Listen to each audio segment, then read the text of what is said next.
I'm 11 years old when Grandma dies of breast cancer. Life seems to fall into the deepest cold, and it seems that I will never be really loved again.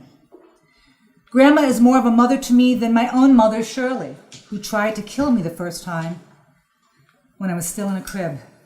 That lands her for the first time in what was then known as an insane asylum. When they tell me my mother is mentally ill just after Grandma dies, all the things Shirley did to me don't seem real anymore. Everything I've been feeling, the anger, the hatred, are all just dirty secrets.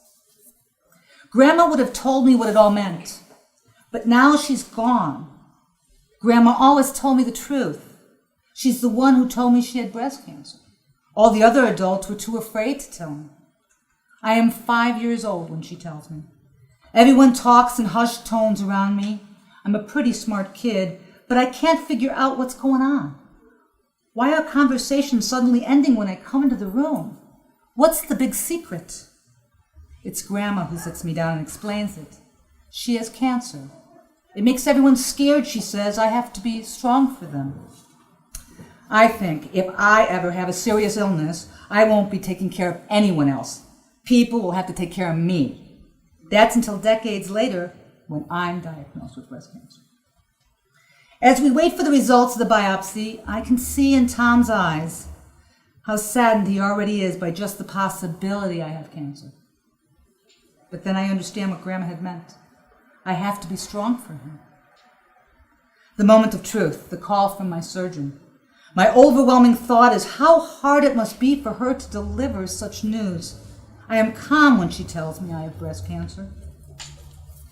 I fully grasp what has just happened. I remember when Grandma told me she had breast cancer.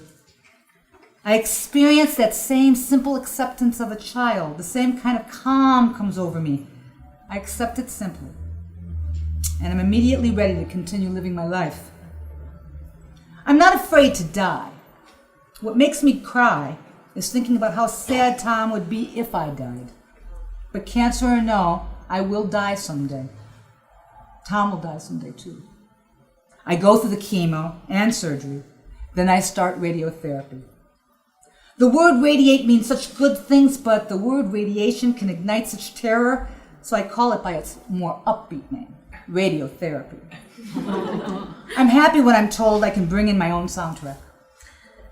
The radiation table is my newest stage. I start with Jack Johnson's Radiate. Tom gave me this song. He says it makes him think of me. I think of him when it plays, and I'm filled with his love for me. The lyrics inspire me as I walk to my treatments every day. I believe every part of the dream. I greet the staff with jokes. I need to hear laughter. The nurses are taking such good care of me. I'm going to watch you radiate, the lyrics say, and that's what they're doing. They take it seriously so I don't have to, at least not outwardly. Inwardly, I've been a hot mess of emotions, evidently. Calming down has never been my strength. Jack Johnson sings as the team of nurses work to get me into position. Then the lights come on, it's showtime.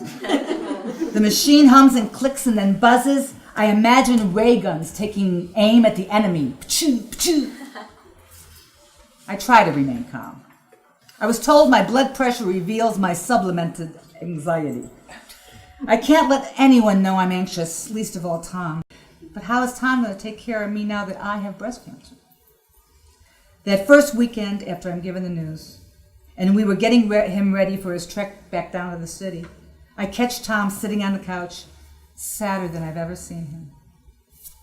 I muster up all the joy I can handle. When Tom catches me singing and dancing, I see him smile for the first time since we got the news.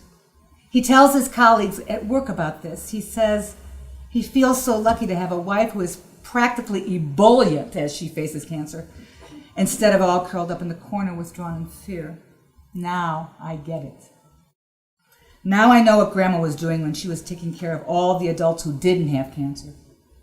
I will be brave for Tom. I will smile and laugh for Tom. I will sing and dance for Tom, all the while knowing I truly am the beneficiary. After 33 radiation treatments, finally I'm done. Stick me with a fork. Now go live your life, my medical oncologist says to me. I can call it radiation now, no longer being afraid of the unknown. It's not an unknown, it's history. You did great, says my radiation oncologist. He says I will be normal again soon. I laugh and tell him I've never been normal before. If I stop being normal, you need to start worrying. There's lots of laughter, and when I talk to my nurses and doctors, they smile and say they're going to miss me. But I secretly hope to never see any of them ever again. The odds I was given I might recover from my childhood traumas were close to zero. But I did recover after 40 years and a lot of work. So give me 40 more years and I will get over this cancer. In the meantime, I'm getting stronger every day. I made it. I made it through the chemo. I made it through the surgery. I made it through the radiation. This has been my job for over 8 months, and it's been a job well done. For the first time since I'm told I have cancer, I know for certain what's going to happen next. I'm going to live my life one day at a time with joy and hope. The real worry isn't dying. It's not living life. And as long as I'm alive and living, I am not dying. Life starts at birth and ends at death. In between, I am living life to the fullest. I want to walk, no dance, through life.